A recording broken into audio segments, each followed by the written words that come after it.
Hey guys, welcome back to Ripe Stories. In our first story, an entitled family demands that OP gives all of her money to them despite them neglecting her for decades. And the first one is titled, At Thanksgiving, my sister discovered I had $2 million and my entire family demanded I give them money. I grew up as the invisible kid, not just quite invisible, I mean actively shooed away because my parents were busy orbiting my younger sister. She was premature, came home tiny and fragile, and my mom built our entire house around her. Hand sanitizer pumps in every room, bleach smell in the curtains, and a standing rule that if I so much as sneezed, I was shipped to a relative. I'm not exaggerating one cough and I'd be at grandma's for a week. I learned not to ask for help because it was always, your sister needs us right now. Every accomplishment I earned got turned into background noise and then a reason why I did not need as much attention. Meanwhile, my sister grew into the golden child with a side of entitlement. She learned early that mentioning not feeling well got deadlines extended, chores covered, and whole plans rearranged. She milked it like a pro. She was praised for C's, I got silence for A's. I taught myself to be my own hype person. Solo college applications, solo financial aid, solo everything. I got out, put head down, and built something. I'm not saying what I do for work exactly because people in my real life browse Reddit and I don't feel like connecting the dots, but it is a legit niche in the luxury goods world. When I started, I was working out of a crappy sublet over a restaurant with internet that only worked if you sat by a window. I ate noodles, bought secondhand everything, and put almost all the money back into training, equipment, and relationships. Years of grinding later, it worked. I built a small team, got real clients, and grew it to a business that throws off consistent money. Not buy an island money, but sleep at night and have options money. I'm careful, boring, and paranoid, and I don't splash. I keep my taxes handled, contracts tight, insurance stacked, and I also lived small on purpose. It was nice to be underestimated. I kept all of this from my family because when I tried to share small wins, they either criticized or redirected it to my sister. It was easier to let them believe that I worked at that little shop my mom always mentioned when she apologized for me to her friends. I still went to the occasional Sunday dinners because I was stupid enough to be loyal to a tradition that never included me. My sister would swing in with new bags and magazine-level lashes. My mom would gush about how some people are just naturally social, while giving me snide comments about steady jobs with benefits. The thing is, I do help family when it's an emergency. Quietly, I cover a relative's rent once when they got sick. I bought my grandma an adjustable bed. I bought my parents a new water heater when theirs died, and so on. All anonymous or a friend to keep the circus away. I did not fund lifestyle upgrades or bad decisions, there's a difference, and here's where it goes sideways though. So my parents hosted Thanksgiving, about 20 people, usual spread, stiff chairs, paper napkins folded like they are fancy, because my mom saw it on a morning show. A couple weeks before, my mom called crying about her back and said that she was overwhelmed, so I offered to handle the food. She said no because we cannot afford catering. I said I would cook and bring everything. That was the compromise. I did not cater some flexy chef, but I did order a few sides from a good place and cooked most of it myself. Well, my sister rolled in late with store cookies and a bottle of wine. I'm pretty sure she regifted. Right before dessert, I went to the guest room to check on a client's auction in another country. Time zones suck. I had my laptop open to my work dashboard and a bank portal because I was watching a wire. I was also planning payroll for my team. It was boring numbers and contracts, but it looked like money because, well, it was money. Nothing illegal though and nothing shady. Just the nuts and bolts of keeping a small business alive. My sister barged in to borrow a charger, saw the screen and did that thing where she raises her eyebrows like she found a toy. Before I could stop her, she grabbed the laptop and literally announced, "Let's see what Little Miss Thrift Store is hiding." She paraded it into the dining room and flipped it towards everyone like it was a card trick. I wanted to die of second-hand embarrassment right then and there. Here's what they saw. An account with a balance just over $2 million.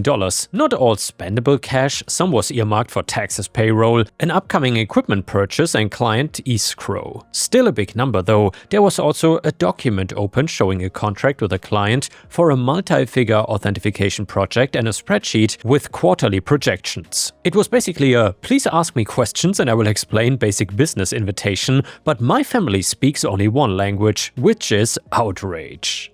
My mom started laughing, not happy laughter though, dismissive, incredulous laughter. "Don't be silly," she said to the table. "She works at that little shop." My sister said, "This is fake," and tapped the screen like she was an auditor or something. My dad asked if it was a lottery.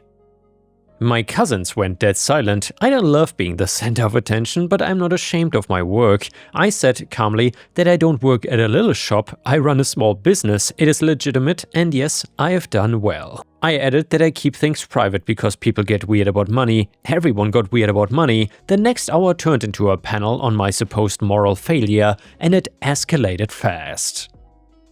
My mom went from laughing to angry crying, and my dad went from confusion to entitlement. My sister went straight to entitlement and camped there. The line that sticks in my head is my mom saying, "We could have moved by now," like I had promised them a relocation package or something. My sister said, "If you really cared about family, you would set up funds," like that's a normal thing to ask to spring on someone between turkey and pie. My dad asked if I was laundering money, and I tried facts, that a responsible business keeps reserves. That a number on a screen is not a pile of cash for anyone to rate, that I'd helped many times quietly, and that I don't owe anyone a lifestyle upgrade, that I set boundaries for a reason, but it didn't matter. The volume kept rising. At one point my sister said, "Well, you owe us a back pay for freeloading on holidays," which is such an insane sentence. I wrote it down after to make sure I did not dream about it. I packed my laptop and said, "This is not a conversation for today," and left. My mom shouted after me about family obligations. My sister posted a vague Facebook status about selfish sibling hoarding while family struggles. I muted the group chat and slept like garbage. The next morning my phone looked like a slot machine. Missed calls, paragraphs, guilt trips, Bible quotes from an aunt who never speaks to me unless she wants something, and a voice note from my mom that started with, "You have one chance to do the right thing." I listened to none of it. I backed up the laptop, called my lawyer and told her what happened. She reminded me that I'm not obligated to set myself on fire to keep anyone warm. She also told me to lock things down tighter and document the harassment. I started a folder. Screenshots, voicemails, everything. My parents showed up at my office 3 days later. They didn't call, they didn't ask, they just walked in, my sister in tow, like they were there for a haircut. My assistant buzzed me and whispered, "There are 3 very intense people here saying they are your parents." I stepped out because I wanted witnesses. The short version of the lobby scene. They sat down, opened with, "We talked as a family." Apparently I was not in the family, and presented requests. Not requests, demands. My mom wanted me to buy them a house in a better neighborhood. My dad wanted me to invest in his post-retirement consulting idea, which is him sitting at a bait shop offering advice. My sister needed a start to go back to school again and launch a business and pay off debts. The numbers they asked for were not small. Instead, they were house-sized, tuition-sized, flush every savings I have sized, and all because we are family. I said no, politely. I explained that I don't do loans to family because it ruins relationships, and I said I'm happy to pay for actual emergencies like surgeries or rent if someone's about to get evicted, but not for lifestyle expansions. I pointed out that my business money is not a pile of discretionary fund cash. Payroll, taxes, insurance, and margins exist. They did not care. My mom said, "If you refuse, you're choosing strangers over your blood." My sister then said, "Then we will just tell everyone what you really do," like she was threatening to leak my LinkedIn. I said, "Do what you need to do," and signaled my assistant to bring security. I did not yell, I did not make a speech, I just removed myself from a scene. They left with lots of muttered curses and parting shots about being cold-hearted. My sister decided to take her show on the road. She wrote a long post about me hoarding millions, while the family supposedly struggled. She made up details about me lying and pretending to be poor for attention. She tagged me, but I did not respond. I did not comment, I did not screenshot and subtweet. I sent the post to my lawyer, and my lawyer sent a calm, non-threatening but very clear letter about defamation if she made false statements about my business. It included a non-exhaustive list of claims she had made that were factually wrong. It CC'd my sister's personal email, and because my sister is terrible at OPsec, her work email, linked on her Facebook, there was no threat to her employer or anything, no request of them, nothing, just CC, for awareness. My sister took down the post in under an hour. My parents called to say that was overkill, and how dare I sick lawyers on family. They realized that there were actual consequences now. And they did not like it. While that was brewing, the Thanksgiving stunt had an unintended audience. A family friend was at dinner and he's the kind of guy who smiles and says little. It turns out he works for a bank and knows a lot about financial literacy and predatory behavior. He told his wife, who told her sister, who told a person at my sister's job, which is a small world. My sister had been bragging at work about "gonna be set soon" and talking about angel investing in an app. Her boss, who is apparently allergic to people who plan to use a secret bailout instead of focusing on their actual job, started watching her performance. It was already slipping, she was late, she was sloppy, she posted on social media during work hours about manifesting abundance, and a couple weeks later she was put on a performance plan. A month later she was let go. I found out because she texted me a screenshot of her termination letter and wrote, "This is your fault." I added it to the harassment folder and didn't reply. After a while, my parents got louder because they needed money now and they started forwarding me Zillow listings. My dad sent me a proposal for his bait shop consulting. No, I'm not joking. And my mom wrote, "We'll pay you back," even though they never paid back anything in their lives. They also tried to shame me through relatives. Aunts called to say, "Family is everything." Uncles told me, "You owe your parents." One even said, "They kept you alive." Cool, so did my own immune system. At one point my parents tried a new tactic. They contacted one of my clients. They found the name on a shipping label that they shouldn't have, long story, but a holiday gift got rerouted to their house while I moved offices. They emailed the client claiming to be my business partners and asked about our mutual arrangements. The client forwarded it to me with a, "Is this legit?" I was beyond angry. That could have legitimately nuked the relationship. I had my lawyer send a cease and desist to my parents about misrepresenting any relationship to my business and unauthorized contact with my clients. It used the phrase "further action" and my parents finally snapped to attention. They wrote me a wounded letter about how I was choosing money over blood. I didn't respond. I blocked their emails, I let my lawyer be the only point of contact, and I also did something I should have done years ago.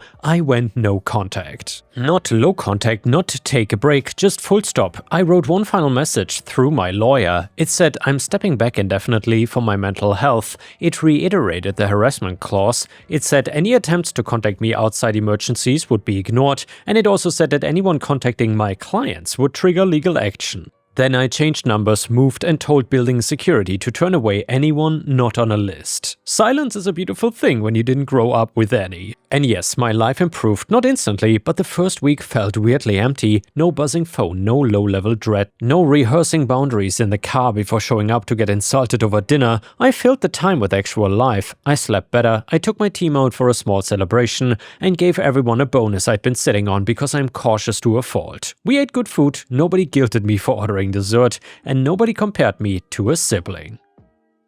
People ask me about my life and listen to the answer. I remembered that's what normal looks like. Meanwhile, karma did what karma does. My sister launched a business. It was a copy-paste of my field with Canva in place of actual tools. She slapped together a website with stock photos and started offering authentication services for cheap. She ripped sentences from my blog, which is how it pinged my inbox from a Google alert. I asked my lawyer to send a DMCA takedown for the plagiarized content. The host complied, my sister's site went down, she scrambled and posted on Facebook that some people cannot handle competition, and then relaunched with new wording. The problem is you cannot fake technical expertise. People on collectors forums started pointing out wrong calls she made. One person posted receipts that she authenticated a blatantly fake piece, they bought it, tried to resell, and then got burned. That thread traveled and she got roasted by the exact community whose respect you need to survive in that niche. She blamed me, but I did nothing. She nuked her own reputation by trying to shortcut. My parents, who banked on me writing in to fix everything, had to sell one of their cars. They also put the house on the market to downsize, and the house sat because the market cooled and the listing photos showed a place frozen in time with carpets that should be a historical artifact, so they lowered the price. They eventually sold and they moved into a smaller place. I know this because neighbors talk around here, and I got a call from my grandma. She's the one who quietly loved me without making it a point. She asked if I was okay, and I said yes. She told me she's proud. She said I took something bad and made sure nobody could weaponize it against me again, and she laughs at my mom's theatrics. Then she asked me conspiratorially if I could help her sell a few pieces in her jewelry box to fund a trip she always wanted to take. I said absolutely and handled it personally, and I booked her flights and I sent her to a place with blue water and soft sand. She sent me a postcard, it is on my fridge, that's the only family money that felt good in my bones. At work, I tightened policies, nobody touches client labels except 2 people, I use a PO box for anything that might travel. I added a clause to my contracts about unauthorized contact, and I moved my registered agent to a service so my home address is nowhere. My team jokes that I have more locks than a bank, but I sleep better anyway. A few months after I went no contact, I got a certified letter. My parents, they had found a new angle. Guilt by religious guilt. They packed it with scripture, highlighted lines about honor thy father and mother, and asked me to do the right thing. I fed it to the scanner for the folder and then to the shredder. I put on a kettle and made tea. I sat on my couch and watched a dumb show. There was no adrenaline pump, no shaking, just quiet. I had enough of them and promised myself to never speak to them again. So Reddit, am I the a-hole? Edit, people have asked me since to be the bigger person and to reach out. I am the bigger person, but being the bigger person means not letting yourself be abused because family. It means setting a standard and keeping it. It means helping when it's genuinely needed and saying no when it's not. It means not burning your mental health to light someone else's Instagram. And yeah guys, let me know in the comments what you think about this one. Do you think OP acted like an a-hole here, or did he do the right thing? Let me know what you think, and while you're at it, don't forget to like the video because it would be amazing if we could reach 1000 likes. A person in the comments said, not the a-hole, you did not owe them a single cent. The cease and desist to protect your clients was necessary. Boundaries are not cruelty, they are self-preservation. NTA. Another person said, they tried to humiliate you at Thanksgiving, demanded money, harassed your clients, and then cried family when you lawyered up. Play stupid games, win legal letters. Also, the back pay for freeloading on holidays line made me snort my coffee. You handled this with restraint. Another person said, you're the a-hole, and honestly, this whole post reeks of someone trying to justify their greed. You sat there for years watching your family struggle while you hoarded millions like some kind of dragon. Your sister was premature and needed extra care, that's not favoritism, that is medical necessity, and you turned into a bitter, resentful person because of it. The fact that you kept your wealth secret shows that you knew it was wrong. You could have quietly helped your parents with their mortgage, set up college funds, made their lives easier, but instead you chose to play victim while living like Scrooge McDuck. Your sister barging in and seeing your laptop? She was probably looking for a phone charger and stumbled into your secret fortune. Of course she was shocked, anyone would be. And then when your family who raised you and sacrificed for you asked for help, you immediately ran to lawyers? That is sociopathic behavior. The harassment you described sounds like desperate people trying to reach someone who cut them off for asking for basic family support. Your parents contacting your client was probably them trying to understand how their own child became so cold and calculating. You talk about boundaries, but what you really mean is, I got mine, screw everyone else. The fact that you moved and went into hiding rather than have an adult conversation about family financial planning shows your true character. Your grandmother's jewelry story is just you trying to make yourself look good after pages of admitting you're a terrible person. Family means sacrifice, and you chose money over blood. Disgusting. And yeah guys, I would agree, that was indeed a disgusting comment. Another comment said, everyone sucks here, but you're not the innocent victim you're pretending to be. Yes, your family handled this terribly with the demands and harassment, but your approach was equally toxic and manipulative. You deliberately cultivated this poor little invisible child narrative while secretly building wealth, and then acted surprised when people reacted badly to discovering that you had been essentially lying to them for years. That is manipulative behavior. Normal families share major life updates like successful businesses and financial security. Your secrecy created this entire situation. Your family sucks for the obvious reasons like entitlement, demands, and harassment were completely inappropriate, but your response was nuclear from day one, and instead of having a calm family meeting to discuss boundaries and realistic help, you immediately went to lawyers and cease and desist letters. That is not really boundaries, that is warfare. The way you write about your sister's business failing reads like you are gleeful about it. You could have had a conversation about trademark issues instead of seeking lawyers on her immediately and moving without telling anyone, changing numbers and going full no contact. That's the behavior of someone who wanted to punish, not someone seeking healthy boundaries. Your parents were wrong to contact your clients, but they were probably desperate after their kid disappeared and lawyered up instead of talking. You turned a family conflict into a legal battle and then acted confused why everyone thinks you are cold. Both sides escalated unnecessarily. But you had the power and resources to de-escalate and chose scorched earth instead. Everyone lost because pride mattered more than family to all of you. And the next one is another fantastic entitled parent story, which is titled "The Mom Who Demanded My Boyfriend Give Up His Seat on His Own Birthday Dinner." So my 22 female boyfriend turned 23 last weekend, and we went to this small Italian place that is first come first serve. It's one of those cozy spots where the tables are way too close together, so you can basically hear every conversation around you. Anyway, we finally get a table after waiting 30 minutes, order a bottle of wine, and this family walks in. Mom, dad, 2 kids and a teenage boy who looks like he'd rather be anywhere else. The hostess tells them it'll be a 25-minute wait. The mom immediately starts complaining that her kids are hungry, that it's ridiculous. People are taking up big tables when they are just couples, and guess who she points at? Yep, us. She comes over, leans on our table and goes, "You two don't mind moving so my family can sit, right? You can wait a bit longer, you're young." I literally thought she was joking. My boyfriend laughed awkwardly and said, actually, it's my birthday." She then goes, "Then you should be a gentleman enough to offer your seat to a mother with hungry children." The waitress stepped in and told her she cannot ask people to give up tables. The mom rolled her eyes, huffed off and whispered loud enough for us to hear, "People these days have no respect." Her husband looked mortified. The rest of the night she kept glaring over like we'd personally ruined her evening. So yeah, happy birthday, babe, here's a free side of audacity. And by the way guys, if you've encountered such entitled people in your own life in restaurants or somewhere in public, please feel free to share your own story in the comments. I would love to hear it. And before we end it, let's read another entitled parent story. This one is titled "Entitled Dad Screamed at Me because I would not let his kid pet my dog while my dog was wearing a do not pet vest." So this happened yesterday while I was walking my rescue dog Luna. She's a 4-year-old shepherd mix, super smart and sweet with me,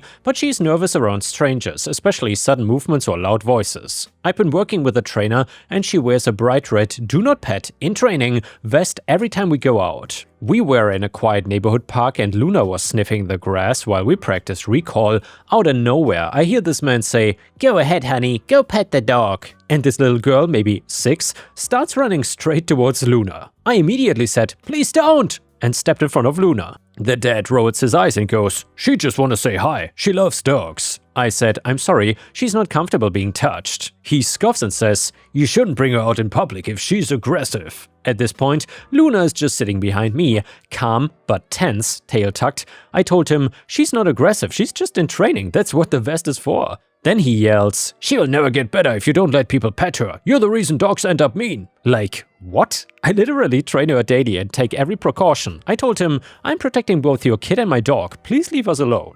He threw his hands up and muttered something like, "Crazy dog people," and walked off while his daughter said, "Sorry." The thing is, if my dog had reacted badly, he would be the first one to demand that she be put down. People don't realize how dangerous it is to let kids run up to strange dogs, even friendly ones. And please, for the love of all things dogs, teach your kids to ask before touching a dog. And guys, please also teach your kids to ask before touching a cat. Thank you so much for watching. I will see you again tomorrow.